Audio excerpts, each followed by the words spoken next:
ایک کے جیب میں پیسے تھے، حج کرنے نہیں گیا، بہت بڑا گناہ کیا۔ ایک کہتا ہے حج کرنا ہی نہیں چاہیے، وہ کافر ہو گیا۔ او بھائی، گناہگار اور ہوتا ہے، غدار، دونوں میں فرق ہے۔ اب تو غداریاں ہو رہی ہیں، سرے عام حملے ہو رہے ہیں، حکومتوں پر پریشر ہے۔ یورپ 1 منٹ سے پہلے مرزئی کو ویزا دیتا ہے، قادیانی کو ویزا دیتا ہے۔ یہ سپر کافر ہیں قادیانی اور مرزئی، اور بڑی ذمہ داری سے کہہ رہا ہوں، یہ کل بھی کافر تھے، آج بھی، کل بھی کافر تھے اور آج بھی، اور قیامت تک۔ اور اگلی بات سن لو، من شکا فی کفر ہی فقد کفر، جو ان کے کفر میں شک کرے وہ بھی کافر ہے۔ سن لو، یہ فتویٰ دے دینا بے شک جس کو مرضی۔ من شکا فی کفر ہی فقد کفر، جس بندے نے مرزئی کے، قادیانی کے کافر ہونے میں شک کیا، وہ بندہ بھی پکا کافر ہے، پیٹا کافر ہے، جس نے ان کے کافر ہونے میں۔ جڑے آکر سانو پتہ ہی نہیں لگا اسی کی کر بیٹھے، ان کے لیے کوئی قانون نہیں۔ وہ جس نے کہا ہے نا مرزئی اس کا قانون بدلنا ہے، اس کو ایک پرچی تیری میری بھی شامل ہے۔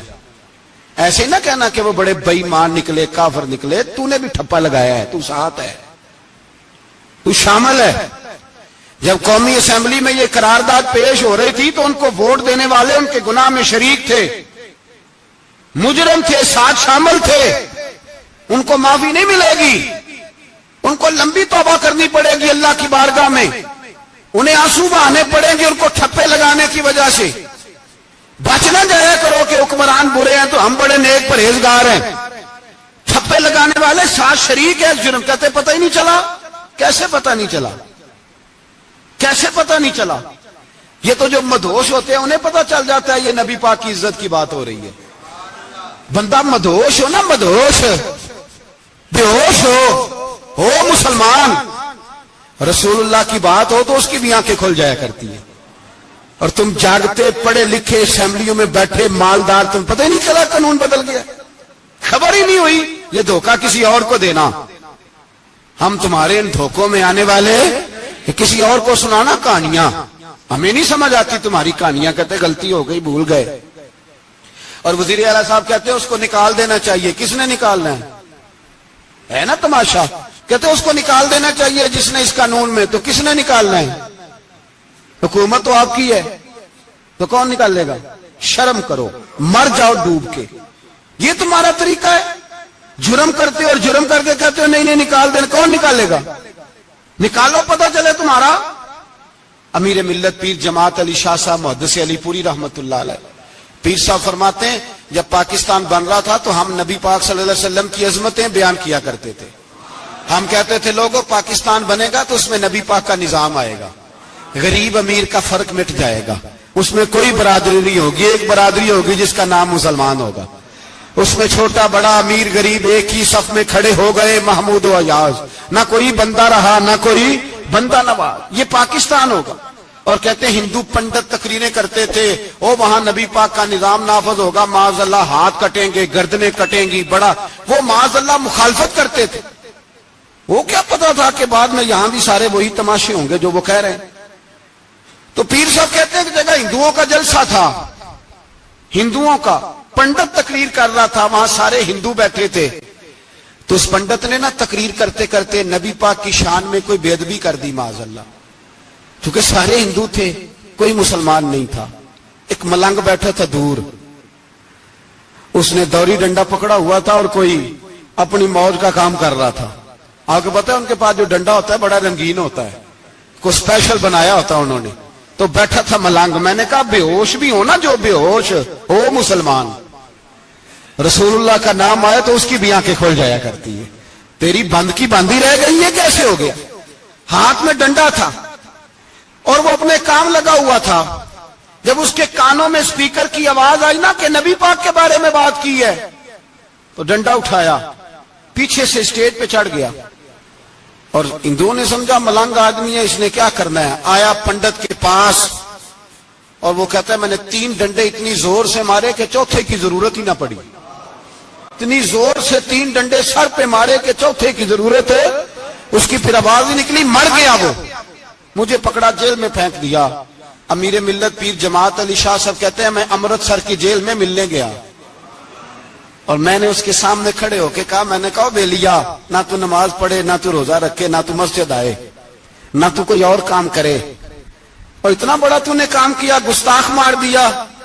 تو پیر صاحب کہتے ہیں وہ ملنگ اپنے پیروں پہ اٹھ کے کھڑا ہو گیا اور اس کی آنکھوں میں آنسو تھے اور میری طرف دیکھ کے کہنے لگا, پیر جی میں لمیاں گلاں تے نہیں آندیاں, میں انپڑھا چوکھا تے نے مینوں پتا, گناہگار ہاں, بڑا گناہگار ہاں, بڑا گناہگار ہاں, بڑا گناہگار, بڑا گناہگار ہاں, پر قسم اللہ دی عزت دی میں گناہگار ہاں پر اپنے نبی دا غدار نہیں, گناہگار ہاں پر رسول اللہ دا غدار کوئی بات نہیں. اگر کوتاہیاں کرتا ہوں تو اب یہ تو نہیں نہ ہو سکتا کہ اونچی اور سچی سرکار کی کو میرے سامنے بے ادبی کر کے چلا جائے.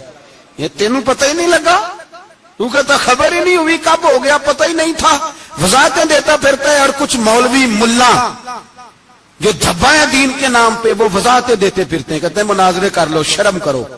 دین کے نام پر ووٹ مانگ کے اسمبلیوں میں جاتے ہو اور وہاں جا کے ان بھائی مانوں کی گودوں میں بیٹھ جاتے ہو, تمہیں حیا نہیں آتی. اور نبی پاک کی بات ہے تو پھر بھی تمہاری غیرت جوش نہیں مارتی, پھر بھی دلیلیں دیتے پھرتے ہو.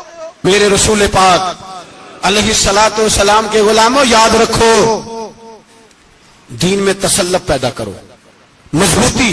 کل لوگ مسئلے پوچھا کرتے تھے کہ صحابی کا اہل بیت کا بے ادب ہے تو اس کے جنازے پہ جائیں کہ نہ جائیں. اب نہیں لوگ پوچھتے, اب ہمارے دلوں میں فتوے زیادہ آ گئے ہیں, مرضی کرتے پھرتے ہیں. ہمارا بچہ کسی بد مذہب کی مسجد میں جاتا ہے, ہم کہتے ہیں نہیں نہیں ویسے ہی جاتا ہے.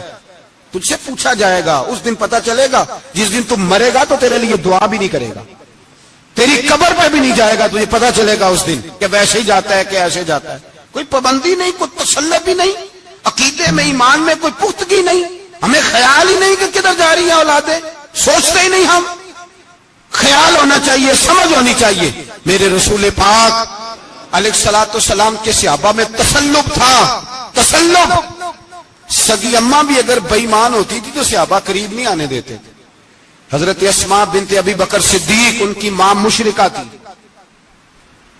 جناب صدیق اکبر کی ایک زوجہ حضرت ابو بکر نے طلاق دے دی. کچھ عرصے کے بعد وہ اپنی بیٹی کو ملنے آئی, ماں بیٹی سے ملنے آئی تو حضرت اسماء بنت ابو بکر کو پیغام بھیجا, کہا بیٹے میں تجھے ملنا چاہتی ہوں. تو کہا اماں ذرا ٹھہر جا, پہلے میں اپنے نبی سے پوچھ لوں. پہلے اپنے, ماں بعد میں ہے, نبی پہلے ہے. پہلے حضرت اسماء حضور کی بارگاہ میں گئی, یا رسول اللہ میری اماں ملنا چاہتی ہے, اور مشرکہ ہے, حکم کیا ہے؟ فرمایا تو ماں کی حیثیت سے مل سکتی ہے.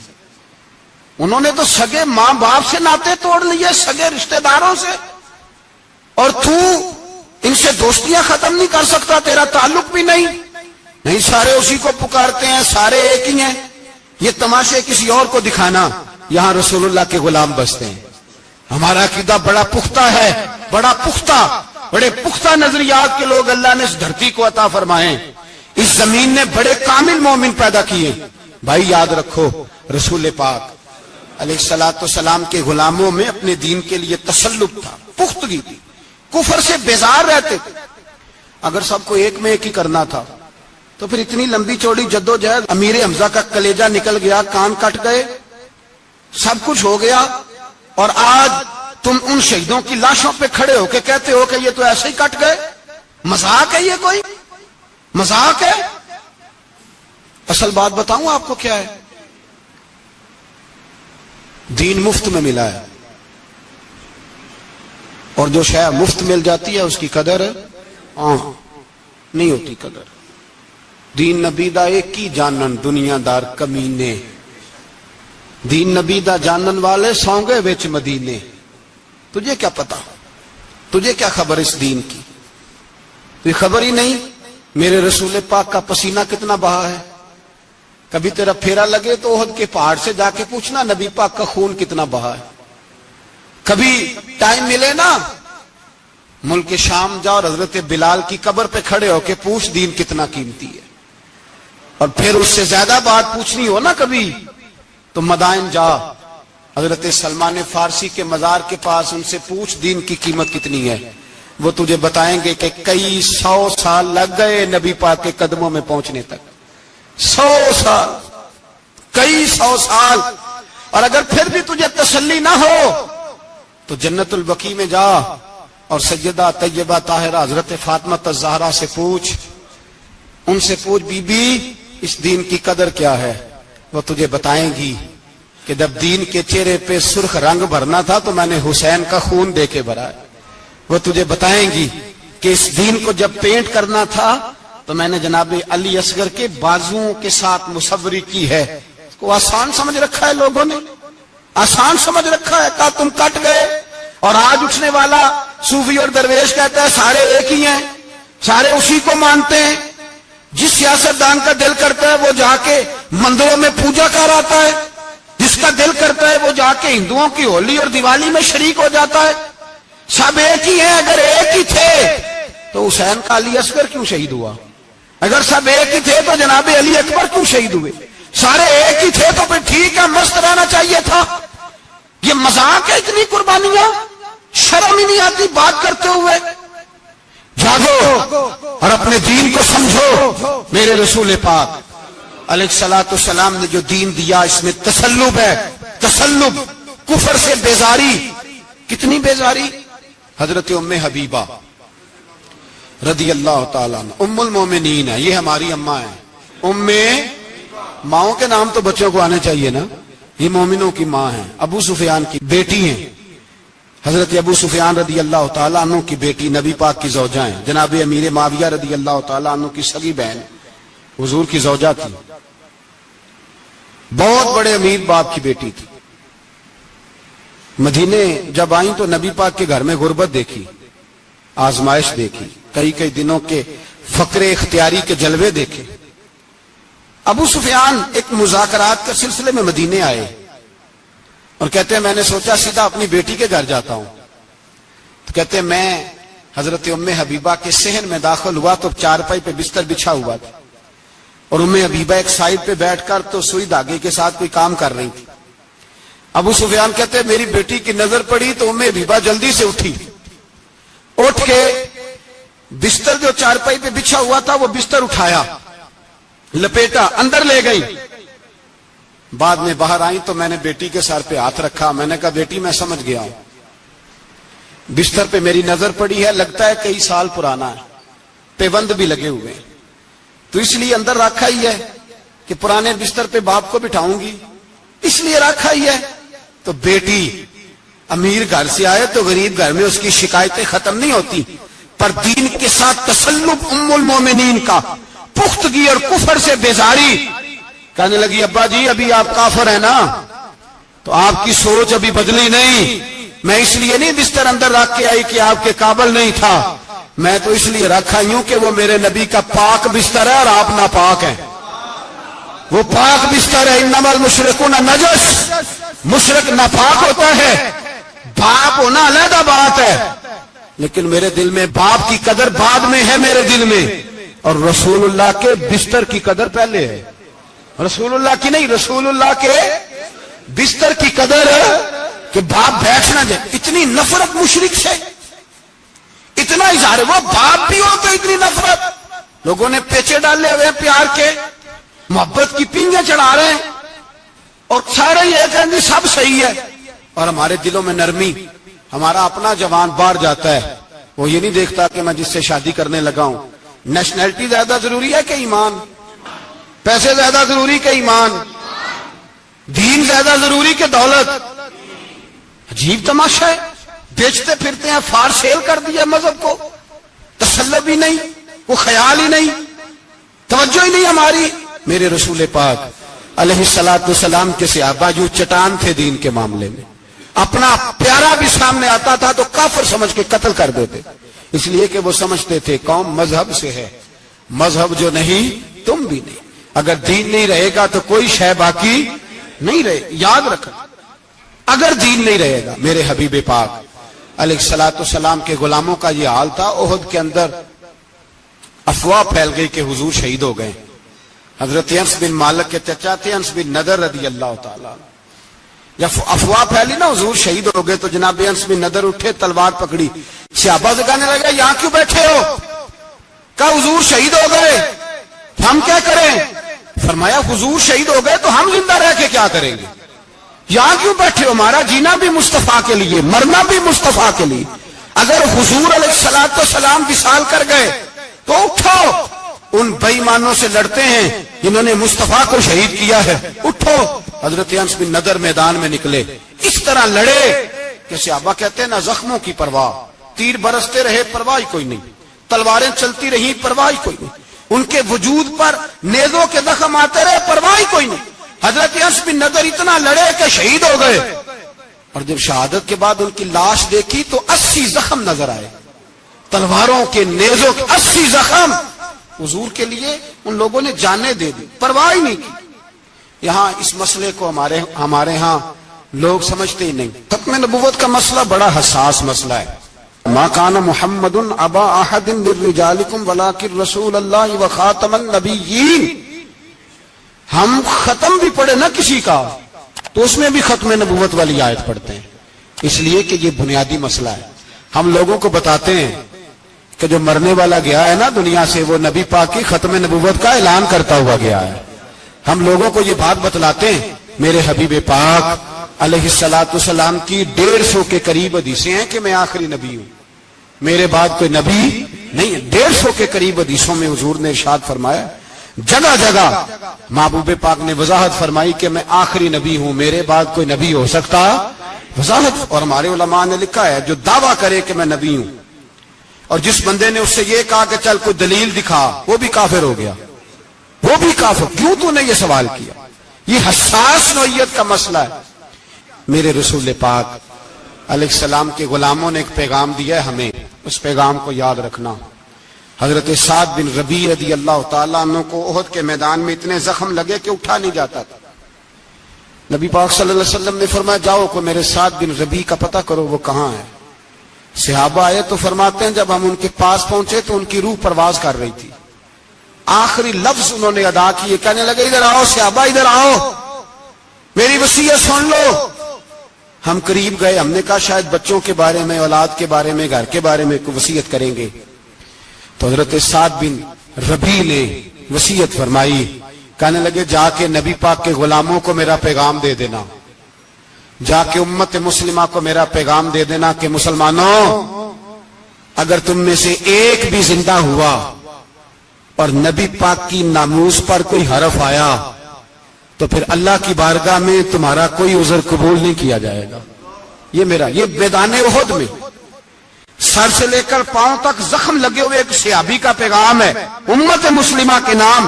حضرت سعد بن ربیع رضی اللہ تعالیٰ عنہ فرمانے لگے میں مرتے وقت مسلمانوں کو پیغام دے کے جا رہا ہوں کہ اگر حضور کی عزت پر، ناموس پر، نبی پاک صلی اللہ علیہ وسلم کی ذات پر ذرا سا بھی حرف آیا اور مسلمان زندہ ہوئے، اور پھر اگر وہ سمجھیں کہ ہمیں اللہ کی بارگاہ سے معافی مل جائے گی، تو یاد رکھنا رب ہر بات معاف کرے گا، اس بات میں تمہیں اللہ معافی، اس میں تمہیں یہ پیغام دیا سعد بن ربیع نے، اور امت کو سمجھایا کہ ہر بات میں کمپرومائز کر لینا، رسول اللہ کی ذات کے بارے میں کمپرومائز نہ کرنا۔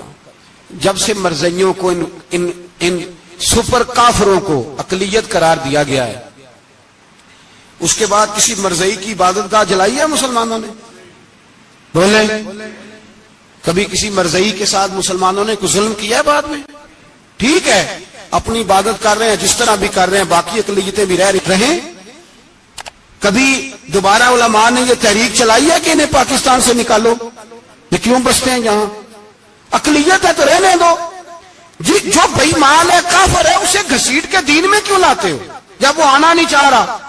انہوں نے اس کانے بے ایمان کو نبی مانا ہوا ہے، وہ اس کو پیغمبر مانتے ہیں، کبھی ذلی نبی مانتے ہیں، کبھی بروزی نبی مانتے ہیں، پوری دنیا میں نیٹ ورک بنایا ہوا ہے، ہر جگہ ڈنڈورا پیٹتے پھرتے ہیں۔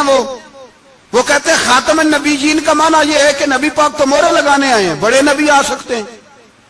ان کا عقیدہ یہ ہے کہ مرزا مستقل نبی نہیں تھا، وہ حضور کا سایہ بن کے آیا تھا۔ وہ معاذ اللہ جس نبی کا اللہ پاک نے ظاہری حیات میں سایہ نہیں بنایا، یہ کانا سایہ بنے گا نبی پاک کا؟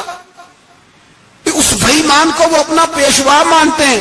چلو چھوڑو، جو کافر کو اپنا پیشوا مانے وہ بندہ صحیح ہوتا ہے، چلو نبی نہ بھی مانے، پیشوا مانے، وہ صحیح ہوتا ہے؟ اتنے پکے بے ایمانوں اور کافروں کو تم لوگوں نے گنجائش دینے کے لیے صرف مغربی یہ جو بنانا چاہتے ہیں نا، یہ اپنے اوپر سے لیبل اتارنا چاہتے ہیں کہ نہیں جی نہیں، ہم تو سب کو لے کے، وہ تو کئی دفعہ کہہ چکے ہیں جی سارے اسی کو پکارتے ہیں. نہ، سارے اسی کو نہیں پکارتے. اس کو اگر صحیح پکارتے ہیں تو مسلمان پکارتے ہیں، باقی اس کو صحیح پکارتے کہ جھوٹ بولتے ہیں، ملاوٹ کرتے ہیں، شرک کرتے ہیں، کفر کرتے ہیں. اور اللہ کی بارگاہ میں کفر و شرک کی کوئی معافی. یہ دنیا کو بتانا چاہتے ہیں نہیں جی نہیں، ہم بڑے نرم ہیں، ہم بڑے ایسے ہیں. ہم کوئی نرم نہیں، کوئی نرم نہیں. ہم نرم ہیں رحماء بینہم. لیکن اگر عقیدوں کو چھیڑو گے، رسول اللہ کی عزت اور ناموس اور ختم نبوت کو چھیڑو گے، تو اقبال کہتے ہیں ہم بڑے نرم ہیں، اتنے نرم ہیں جیسے ریشم ہوتا ہے، وہ ہلکا ہے، یاراں تو بریشم کی طرح نرم، اور رزم حق کو باطل ہو تو فولاد ہے مومن. پھر ہم نرم نہیں، پھر ہمارے اندر بڑی سختی ہے، بڑی سختی. حضرت ابو بکر صدیق سب سے زیادہ نرم تھے، پر ختم نبوت کا معاملہ آیا تو سب سے زیادہ سخت حضرت ابو بکر صدیق ثابت ہوئے، سب سے زیادہ. ہم بڑے سخت ہیں، بڑے سخت. چیک نہ کیا کرو مسلمانوں کے ایمان کو، ٹٹولا نہ کرو. میری آپ سے بھی اپیل ہے کہ ایسے ہی کو بندہ اگر آپ کے گھر آ جائے نا اور آ کے کہے میں فلاں صاحب ہوں، تو روب میں نہ آیا کرو. اس سے پہلے پوچھا کرو یوں تو سید بھی ہو، مرزا بھی ہو، افغان بھی ہو، تم سبھی کچھ ہو، بتاؤ کہ مسلمان بھی ہو. بس کر دیں، اب بس کر دیں. ان لوگوں کے ہاتھ مضبوط کر دیں جو ہاتھ بڑھاتے ہیں تو نبی پاک کی ختم نبوت پہ ہی ڈال لیتے. ان کے ہاتھ مضبوط کرنے بند کرو، بند کرو ان ظالموں کے ہاتھ مضبوط کر. حضور کے بعد جو کسی اور کو نبی مانے وہ کل بھی کافر تھا، آج بھی، قیامت تک. وہ جو اس کے کفر میں شک کرے وہ بھی، جو مرزائی قادیانی کے کفر میں شک کرے وہ بھی کافر ہے. مر جائے تو مسلمانوں کے اس قبرستان میں اس کا دفن ہونا جائز ہے، مسلمان کا اس کے لیے تعزیت کرنا جائز ہے، مسلمان کا اس کے دل، اس کے حق میں نرمی پیدا کرنا جائز ہے. نہیں، مسلمان کا اس شخص کے بارے میں کسی قسم کی گنجائش دینا جائز ہے. کل بھی کافر تھے، آج بھی کافر ہیں، قیامت تک کافر رہیں گے. مسلمان وہ رہے گا جو کہے گا کہ نبی کی ہر شان کو ہم مانتے ہیں، حضور خاتم النبیین ہے، زبان سے اقرار کرتے ہیں اور دل سے اس پر ایمان لاتے ہیں، وہ بندہ مسلمان رہے گا. ہم حکومتوں کو سمجھاتے ہیں اپنی قبریں خراب نہ کرو، اپنی آخرت تباہ نہ کرو. نہ بات تھوڑا سا وقت ہے، تمہارے باپ دادا مر گئے، ان کا نام بھی کوئی نہیں لیتا، تم بھی دنیا سے جاؤ گے. خدا را ہم تمہیں سمجھاتے ہیں، ہم درد مندانہ اپیل کرتے ہیں، اپنی آخرت بچاؤ. یہ اسمبلیاں چند روزہ، یہ حکومتیں چند روزہ. ادھر جا کے دیکھ لو شدرے میں وقت کا بادشاہ لیٹا ہے، لیکن کوئی نہیں جاتا. بادشاہ تھا، اٹھتا تھا تو دنیا اٹھتی تھی، بیٹھتا تھا تو دنیا بیٹھ جاتی تھی. آج ہمارے بہت سارے نوجوانوں کو پتہ نہیں کہ اس کسی بادشاہ کی قبر بھی ہے، بہت بڑا مقبرہ بنا، بڑی سیرگاہ بنی ہے، پر کوئی جاتا نہیں. چند قدم راوی کراس کر کے دیکھ لو، داتا علی اجمیری لیٹے ہوئے. ایک دن کے لیے بھی چھوٹی سی اسمبلی کے ممبر بھی نہیں بنے. میراں نہ امیراں دے دیوے بلدے نہیں صدا فقیراں دے. نہ وہ والی حکومت کرو، اس کے بعد تمہاری فاتحہ بھی کوئی نہ پڑھے. اور جا کے دیکھ لے داتا صاحب کی قبر کے چاروں جانب پھٹیاں لگی ہوئی ہیں، سارا دن ساری رات اللہ کا قرآن پڑھا جاتا ہے، دن رات وہاں درود پڑھے جاتے ہیں، ان کو اصالہ ثواب کیا جاتا ہے. یہ والی زندگی جی، واپس آ جا، نہ اپنی آخرت خراب کر، بچ جا.